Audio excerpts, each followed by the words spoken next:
बच्चों नमस्कार। बच्चों हम लोग कक्षा 9वीं गणित में अध्याय 2 वास्तविक संख्याएं देख रहे हैं बच्चों, जिसके अंतर्गत देख रहे हैं परिमेय व अपरिमेय संख्याओं को। बच्चों हम लोग पढ़ रहे हैं प्रश्नावली 2.2। आज हम पढ़ेंगे प्रश्न क्रमांक 7वां और इससे आगे के प्रश्नों को। तो प्रश्न क्रमांक 7वां है, समझिएगा। सरल कीजिए 5 धन करणी 3 बटे 2 ऋण करणी 3 धन 2 ऋण करणी 3 बटे 2 धन करणी 3। दूसरा सवाल है 2 धन करणी 3 बटे 2 ऋण करणी 3 धन 2 ऋण करणी 3 बटे 2 धन करणी 3 धन करणी 3 ऋण 1 बटे करणी 3 धन 1। इसमें दो सवाल दिया है बच्चों, बिल्कुल दोनों एक जैसा ही बनेगा। आप सवाल की लंबाई को देखकर डरेंगे नहीं। सवाल बड़ा दिख रहा है, इसका मतलब ये नहीं कि सवाल बहुत कठिन होगा, बनेगा बिल्कुल एक ही जैसा। तो चलिए मैं आपको पहला सवाल बता देता हूँ बच्चों। दूसरा आपके लिए क्या रहेगा, होमवर्क रहेगा। इसे आपको स्वतः करना है, अपने से बनाकर देखना है। अगर कहीं दिक्कत हो तो आप कमेंट्स करिए, आपकी समस्या का समाधान किया जाएगा।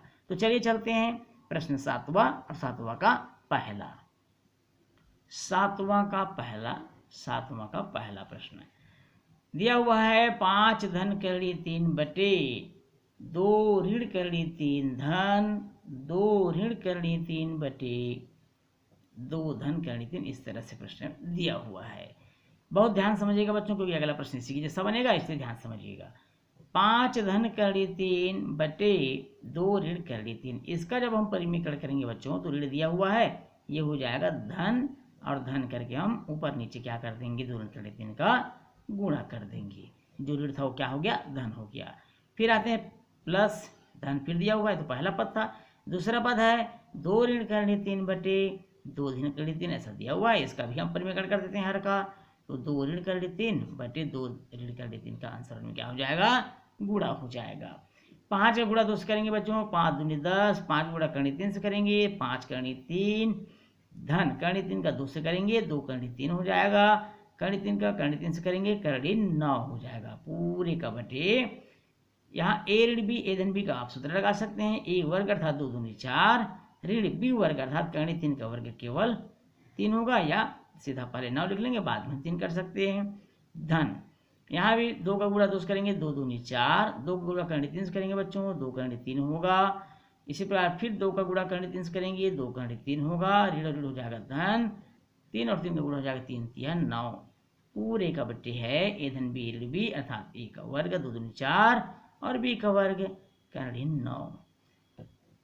अब इसको लिखेंगे बच्चों 10 धन 5 करणी 3, 2 करणी 3 आप जोड़ सकते हैं, 5 और 2 हो जाएगा 7 करणी 3।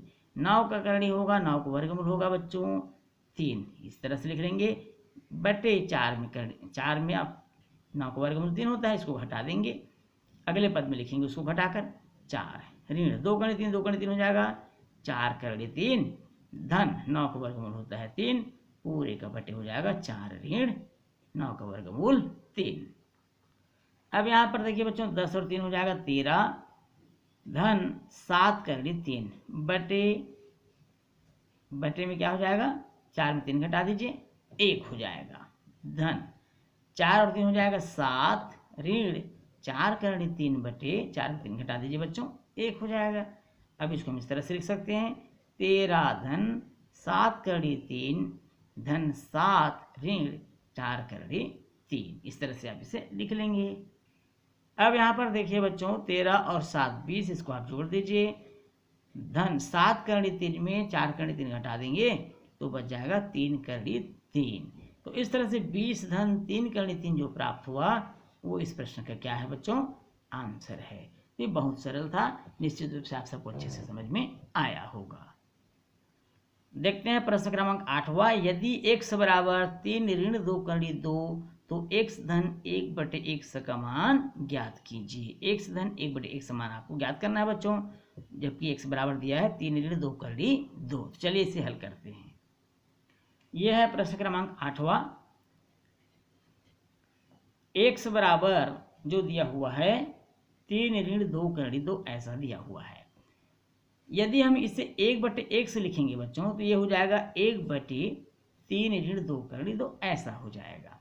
अब इसका आप परिमीकरण कर दीजिए, 3 ऋण है वो धन हो जाएगा, 2 करणी 2 का और ऊपर नीचे क्या हो जाएगा, इस तरह से गुणा हो जाएगा।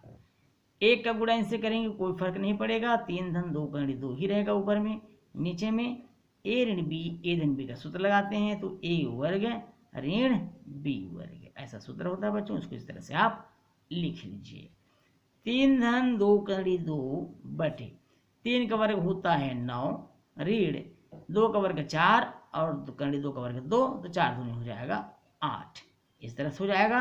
अब क्या बच गया, 3 धन 2 कड़ी 2 बटे 9 में 8 घटा दीजिए 1, तो बटे 1 को लिखने की आवश्यकता नहीं है, ये हमारा हो गया 1 बटे 1 से बराबर।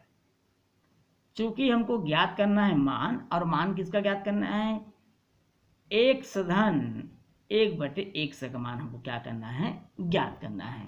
मान रखने पर अब आपके सामने 1 का मान प्रश्न में जैसे कि दिया हुआ था 3 ऋण 2 कड़ी 2, धन है तो धन रख देंगे बच्चों। 1 बटे 1 का मान अभी अभी आपने याद किया है, 3 धन 2 कड़ी 2, ये आपने याद किया है। इस तरह से धनात्मक चिन्ह जोड़ देंगे, 3 और 3 जुड़ जाएगा, 3 और 3 हो जाएगा 6। ऋण 2 कड़ी 2 धन 2 कड़ी 2, ये प्लस माइनस में है बच्चों, ये कट गया, बच गया हमारे पास केवल और केवल 6, जो इस प्रश्न का क्या हो जाएगा, आंसर हो जाएगा। बच्चों इस प्रश्न के साथ ये प्रश्नावली भी हमारा यहीं पर समाप्त होता है, और प्रश्नावली के साथ साथ ये अध्याय 2 भी यहीं पर समाप्त होता है। वास्तविक संख्या जो हम पढ़ रहे थे, परिमेय व अपरिमेय संख्याएं। निश्चित रूप से आपको यह प्रश्न बहुत अच्छे से समझ में आया होगा, और यह अध्याय भी आपको समझ में आया होगा। यदि किसी प्रकार कहीं पर दिक्कत हो तो आप बेझिझक कमेंट्स कर सकते हैं बच्चों, पूछ सकते हैं। बच्चों आज की क्लास में फिलहाल इतना ही। यदि वीडियो अच्छा लगे तो वीडियो को लाइक और शेयर जरूर करिएगा। यदि आप चैनल में नए तो चैनल को सब्सक्राइब करना बिल्कुल नहीं भूलिएगा। तो बच्चों आपसे फिर मुलाकात होगी अगली क्लास में नए प्रश्नों के साथ। तब तक के लिए नमस्कार।